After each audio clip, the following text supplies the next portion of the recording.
আছে ছোট একটা মিরকা না বাটা ধরে টান দে উপরে লিয়া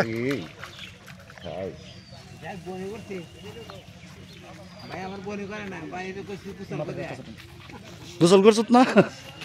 তোর শাশুড়ি পাল্লা তোর শাশুড়ির নাম লইলে কাম হইতো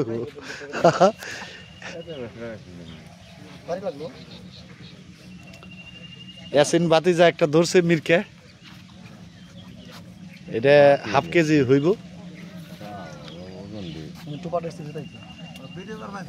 হ্যাঁ এগুলা সব ইউটিউবে যাইব চ্যানেল হ্যাঁ দাদা আমার ইউটিউবের চ্যানেল নাম গ্রাম বাংলা চ্যানেল হ্যাঁ